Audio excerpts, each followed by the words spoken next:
to pray together, to share in fellowship together, to share in community together. It's an extraordinary blessing for me to be here with you today in your sacred home at this holy time. I'm deeply honored and very grateful. I especially want to say thank you to Shakil and to Mukarram, who have truly become friends through our work on the Lancaster Interfaith Coalition and now beyond. I often think of the connections that we've made between the faiths that claim descendancy from Abraham. Certainly we share an earthly father, and we share a heavenly parent as well. I want to briefly just share 3 insights with you from my tradition. I think of the near sacrifice of a son of Abraham. For you, Ishmael. For me, Isaac. I think of Abraham's love for both of his sons. In the Torah, it says, Kachna et bincha et yechidcha asher ahavta et Yitzchak. It says, take your son, your only one, the one you love, Isaac. Now the rabbis are very uncomfortable with redundancy. Why did God have to say it 4 different ways? Why didn't God just say, take Isaac? And so the rabbis need to fill in the blanks a little bit for us, which we do in the Jewish world through a device called Midrash. We create stories around the stories in the Torah. We creatively fill in some of the blanks. So here's the conversation between God and Abraham as the Midrash understands it. God says, take your son. Abraham answers, I have 2 sons. God says, take your only son.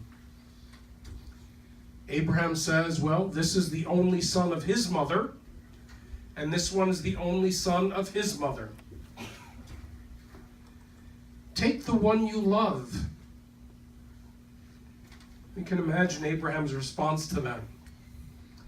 Abraham kind of shrugs and asks if there's a limit to a father's love for his children. And only then does God say, take Isaac. 2 sons, both loved by their father and loved by their mothers. Another little insight. Twice in the Torah, Hagar, the mother of Ishmael, is banished from the encampment of Abraham. She leaves and goes out, and there's a good bit of desperation, according to the Torah story. And she encounters God. And she identifies God in Hebrew as El Roi, the God who has vision, the God who sees. And that place is then named Ber Lahai Roi, which means the well of the seeing and living God. Later on, Isaac comes down the mountain after his near sacrifice. And apparently he and Abraham part ways for some time. And where does Isaac end up? At that same exact place, at Ber Lahai Roi, at the well of the living one who sees. A colleague of mine posed the question, why did he choose that place? There's so many places, why that place? And my colleague wondered if in fact that hadn't become the home of Hagar and Ishmael. And perhaps Isaac was seeking out a mother figure. Perhaps Isaac was seeking out a beloved older brother. We'll never know for sure. But I like to think that the 2 brothers wanted to resume a brotherly bond that we see earlier in the Torah of these 2 men, young men, playing together. And then there's one last little piece I want to bring to you. These 2, Isaac and Ishmael, are united in facing death. Specifically united in facing their father's death. They come together to bury him at Machpelah. And so I have several questions and thoughts for us to consider today. As we look at two sons who face the possibility of having been sacrificed, what are we willing to sacrifice for the sake of the vision and faith of our Father? Number two, loved by Abraham and loved by God, how do we show love for each other? Number three, rather than seeking out that ancient place where God was identified as the one who sees, how do we find places where we learn to see each other in the fullness of our humanity? And number four, in confronting death, how can we all learn to show the compassion and love that the American Muslim community showed this week for the Jewish community of St. Louis?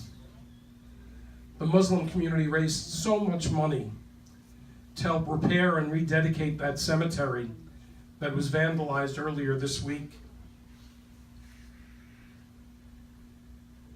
I shared with my congregation, as we've experienced bomb threats at Jewish community centers around the country, after each event, Shaquille has reached out to me and offered support, for which I am extraordinarily grateful, as I am for the friendship of all of you. Shaquille was quoted in the newspaper a couple of months ago, and I heard him say this earlier today. He said that Lancaster is a beacon of light. In the words of the Hebrew prophet Isaiah, may that light be a light to our entire nation, Amen, and to all the nations of the world. And may we today, in your home now, and in ours tonight, continue to send that light forth into the world, together for peace. Amen. Amen.